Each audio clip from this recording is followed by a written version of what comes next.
Comenzamos con nuestra primera entrevista de esta mañana porque el gobierno está trabajando intensamente en la elaboración del proyecto quinquenal que va a habilitar, la ejecución de las políticas que se ha propuesto este gobierno a través de su campaña para dialogar sobre este trabajo. En esta condición especial de la emergencia sanitaria es que recibimos al subdirector de la Oficina de Planeamiento y Presupuesto, José Luis Falero. Bienvenido, ¿cómo anda? ¿Qué tal? ¿Cómo les va? Un gusto estar con ustedes.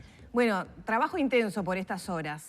¿Cuáles son? El presidente ya marcó que vivienda y educación deben ser las prioridades, pero también tiene un compromiso de ahorro y también tiene lo inesperado de la emergencia sanitaria que obligó a recalcular muchas cosas. ¿Cuáles son, a esta altura, con lo que ya se viene cerrando y lo que se está proyectando, cuáles son las principales dificultades?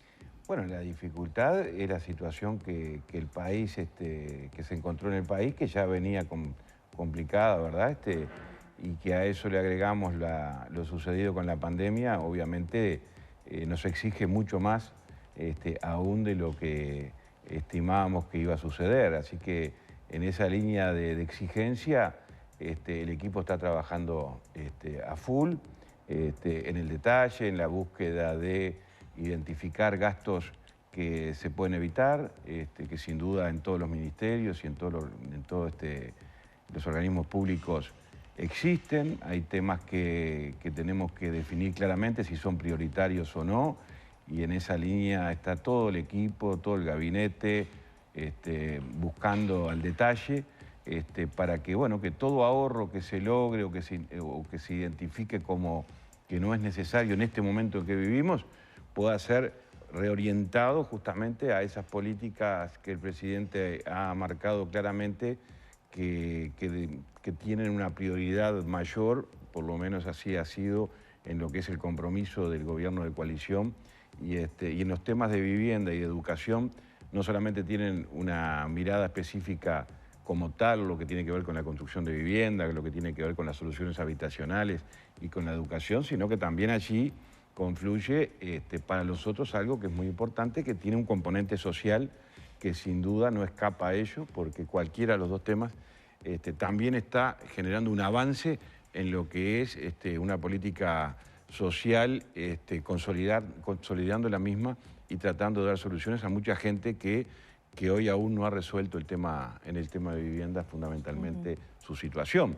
Eso también trae aparejado que una solución habitacional, la identificación de muchos asentamientos en situación irregular, que hay que comenzar a regularizarlo, va a traer como consecuencia también un entorno diferente dentro del hogar, las mejores condiciones de vida de una familia, la posibilidad de volver a recuperar ese entorno familiar saludable que entendemos debe suceder en un país como el nuestro, y que es el esfuerzo mayor que nos ha marcado el presidente para, de alguna manera, orientar el mayor esfuerzo hacia allí, ¿verdad? Sin descuidar el resto, ¿no? En vivienda, ¿cuál es la meta concreta? Bueno, en cuanto a metas, lo primero que el presidente tiene en su mente siempre es el arrimar o acercar la brecha a los más postergados. Y en ese aspecto hay sin duda una preocupación que no es de ahora, es desde siempre del propio presidente, que es comenzar a regularizar muchos asentamientos irregulares, que hay gente que está viviendo en forma realmente indigna, que tenemos que ayudarlos. Bueno, allí hay sin duda un esfuerzo que el Estado va a tener que hacer, pero que tiene, como te decía, un componente social que pueda sustentarse en el tiempo. No es solamente políticas sociales, no es solamente el Ministerio de Desarrollo Social, que va a tener que seguir cumpliendo su función de ayuda inmediata, transitoria, eventual, pero la idea del gobierno es empezar a resolver los temas de fondo para que esto no se reitere en el tiempo, ¿no? Sí, justamente en esa línea y más allá de esos temas puntuales que se marcaron como prioridades, si tuviera que decirnos cuáles fueron las áreas que más cambios tuvieron desde lo proyectado inicialmente a lo que hoy la realidad permite, con todo lo que ha sucedido en estos últimos meses y justamente con esa diferencia en prioridades, ¿cuáles serían, más allá de lo que ya mencioné? Los que ya mencioné, y además de ello, el interés de nuestro gobierno, que es la generación de oportunidades laborales para nuestra gente. Allí hay que trabajar duramente, hay que seguir fortaleciendo lo que son las pequeñas y medianas empresas, buscando de alguna manera facilitar la salida laboral a través del esfuerzo muchas veces individual que las personas hacen y que me consta de que necesitan también de una mirada diferente en lo que hace a la carga tributaria, en lo que hace a las oportunidades, algún oxígeno para el comienzo de un emprendimiento, que es lo que se está pensando, para poder generar oportunidades genuinas que permitan que la ciudadanía comience a revertir los altos índices que tenemos hoy en la desocupación. Ese es un tema vital, es un tema que sin duda es de todos los días. Han habido señales en este proceso de pandemia, de alguna manera, de acompañamientos, de apoyos a pequeñas y medianas empresas, pero es solamente de alguna manera es algo puntual por la pandemia, pero debe de consolidarse una política de Estado para los 5 años que promueva eso. Por otro lado, la promoción de la inversión privada también es de nuestro interés, porque eso a su vez genera estas oportunidades que mencionaba, y debemos también de entusiasmar y seducir al inversor para que apueste al Uruguay, y más en una condición que tiene el Uruguay a nivel internacional, con una imagen muy interesante que no la podemos desaprovechar.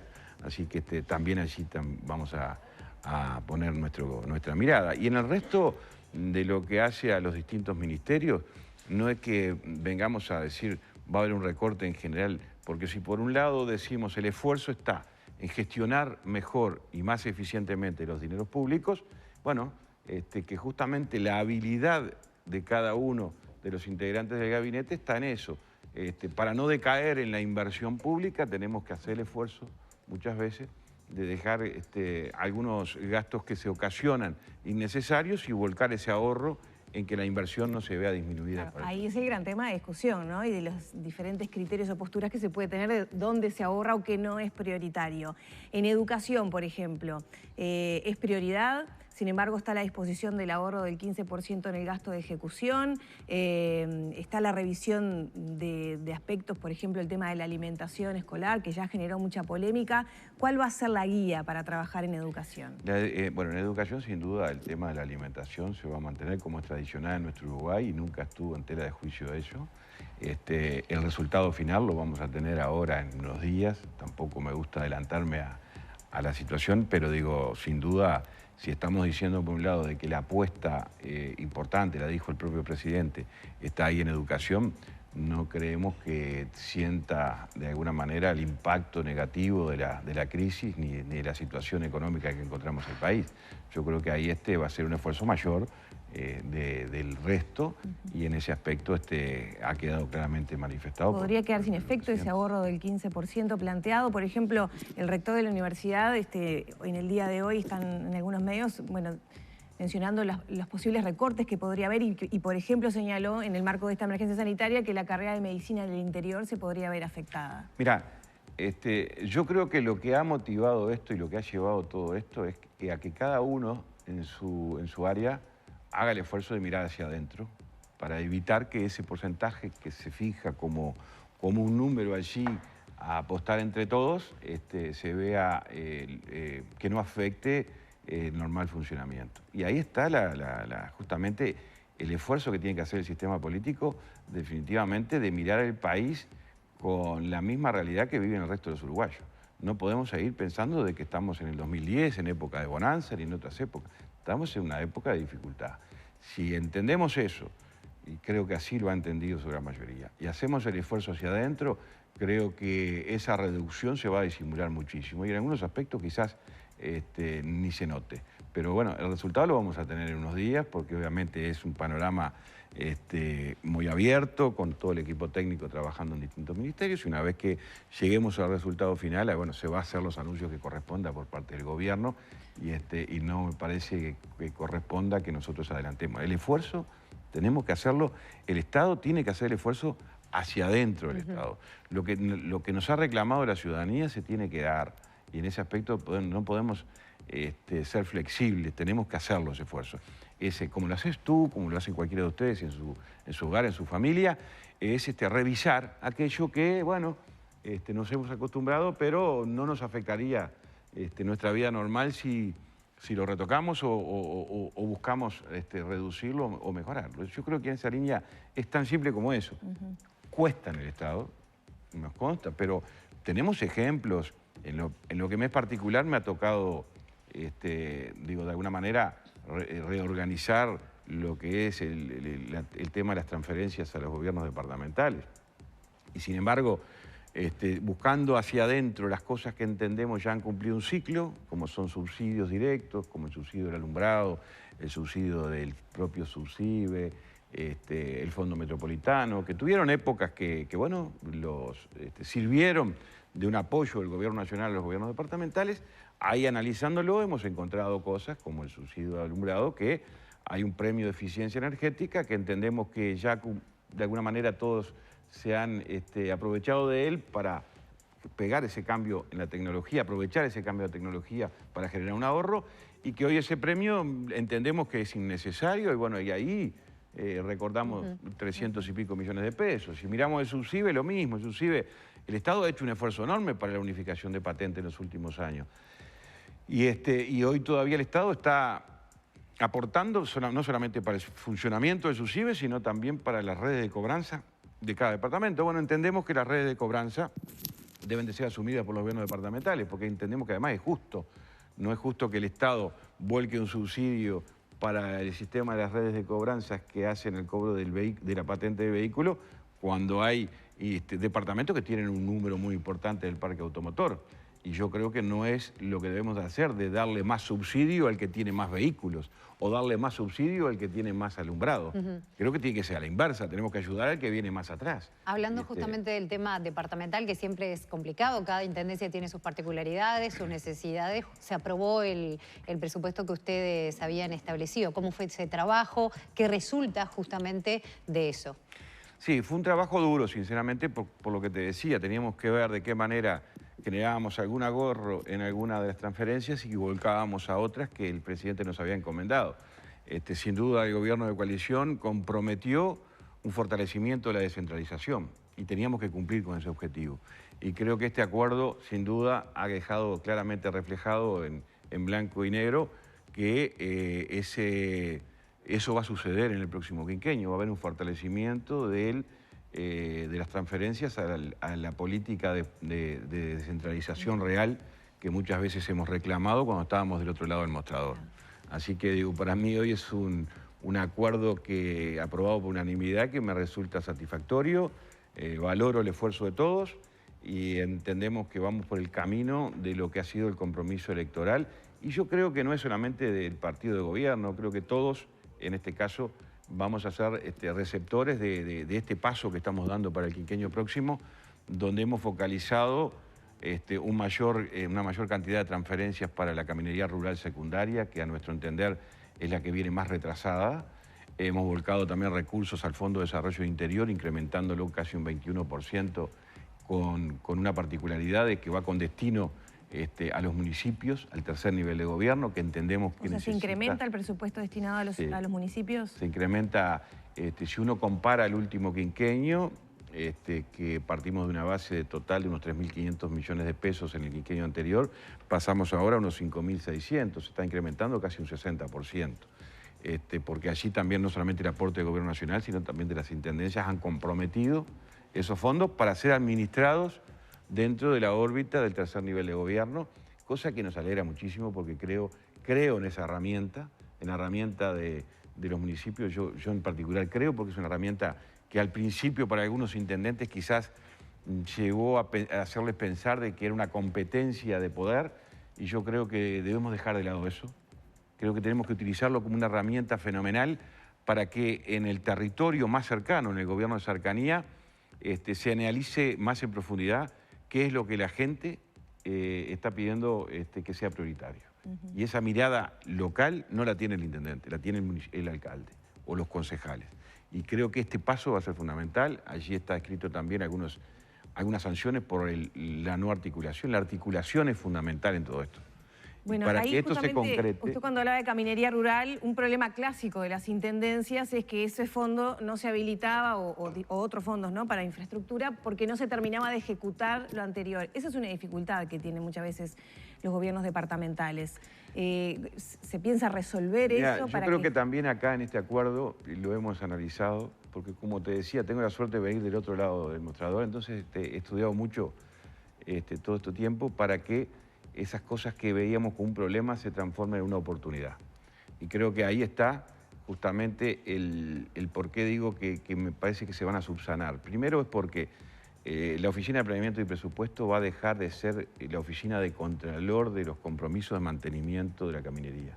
No creo que el Gobierno Nacional tenga que estar a cargo del mantenimiento. ¿Quién va a controlar eso? Eso va a ser la propia Intendencia, quien se va a hacer cargo del mantenimiento. Lo que sí va a hacer el Gobierno Nacional es volcar todo el esfuerzo y los fondos que estamos incrementando para la obra nueva. Cuando hablamos de obra nueva es levantar el estándar de la actual pavimentación o de los caminos rurales.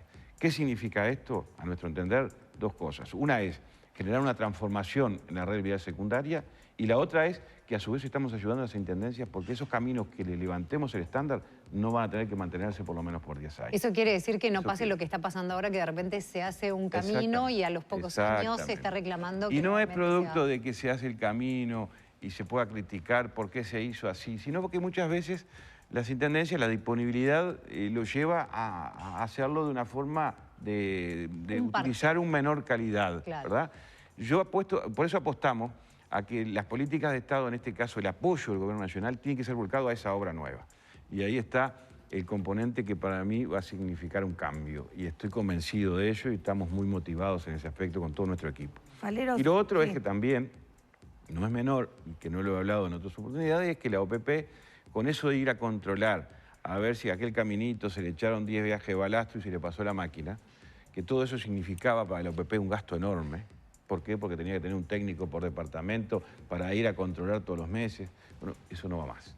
También la OPP tiene que hacer esfuerzo hacia adentro y nosotros vamos a tener nuestro equipo técnico y profesional volcado a la obra nueva en esa línea. Y creo que la responsabilidad del mantenimiento les corresponde a las intendencias y además es su responsabilidad política en el territorio que yo apelo y defiendo las autonomías. Siempre la defendí. No quiero que se transforme esto en un control permanente. No somos la DGI que tenemos que ir a controlar lo que hacen los gobiernos departamentales. No, la OPP va a dejar de lado todo ese marketing publicitario de que está haciendo cosas. La OPP no tiene que hacer cosas. La OPP tiene que darle la oportunidad de contar con los fondos, orientar hacia dónde queremos que vayan los fondos importantes que hacemos todos los uruguayos y después simplemente controlar de que las licitaciones y su ejecución de obra nueva esté acorde a lo que está planificado en cada uno de los pliegos licitatorios. Para cerrar el tema de los gobiernos departamentales, este acuerdo fue por unanimidad, usted le decía, y es tradición, ¿no?, del Congreso de Intendentes. Sin embargo, desde la administración de Montevideo, bueno, hubo quejas por reducción en algunos aportes del gobierno central. Montevideo mostró, alguna discrepancia, fundamentalmente por el Fondo Metropolitano.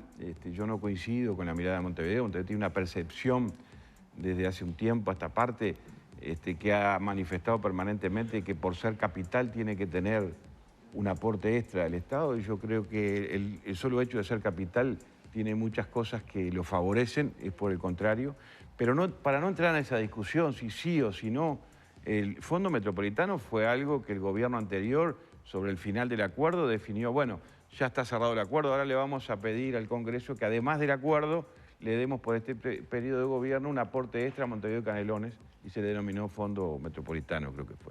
Bueno, esto está, se cumplió, se le dio. En esta etapa creemos que eso no es prioritario para nosotros. ¿Por qué?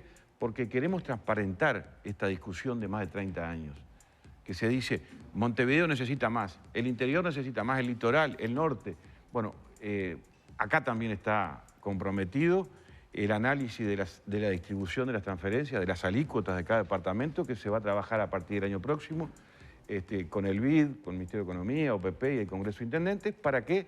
Para que transparentemos definitivamente y fijemos criterios que puedan sostenerse, que tengan que ver con las necesidades básicas insatisfechas, con la pobreza, con la cantidad de habitantes, con la cantidad de superficie de un territorio. Criterios que tendremos que definir, y lo que resulte de ahí va a significar de que va a haber una modificación de las alícuotas. Y ahí vamos a saber. Eso va a determinar que pueden haber cambios a partir del 2022. Claro, ahí vamos a decir claramente, después de 30 años, bueno, el país, el gobierno nacional debe volcar a tal departamento, porque viene más atrasado o porque necesita más, porque tenemos los elementos técnicos para para volcarlo. ¿Qué puede suceder? ¿Qué hemos hecho en este acuerdo?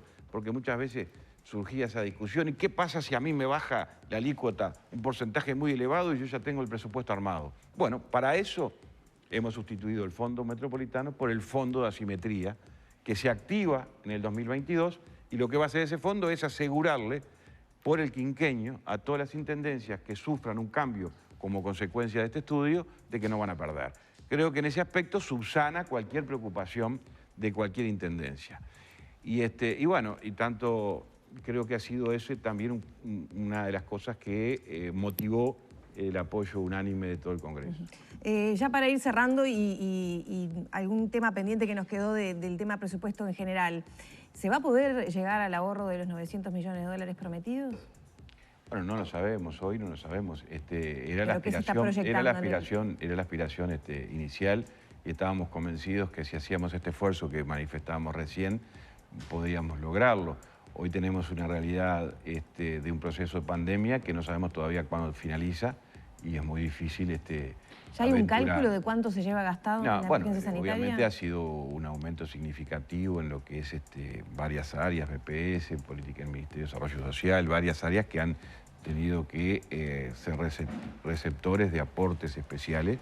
Ese número lo vamos a tener más sobre el fin de año, sin duda, pero también expectantes de lo que sucederá en este proceso de pandemia, que esperemos nos permita pensar de que en poco tiempo más, o no sabemos cuándo, podamos proyectar algo en base a criterios sólidos. Hoy sería una irresponsabilidad de mi parte cuando estamos en pleno proceso de pandemia y no sabemos cuándo termina esto, ¿no? Se viene sí o sí una reforma de la seguridad social que ya se venía planteando de muchos años antes, pero esta situación de emergencia sanitaria, bueno, ha exigido al BPS y lo exige, ¿no? Yo creo que todo el sistema político tiene claro que es necesaria, ¿verdad? Con pandemia o sin pandemia. Era algo que se veía que teníamos que trabajarlo en un acuerdo multipartidario que incluya, por supuesto, a todos los partidos y a las organizaciones sociales.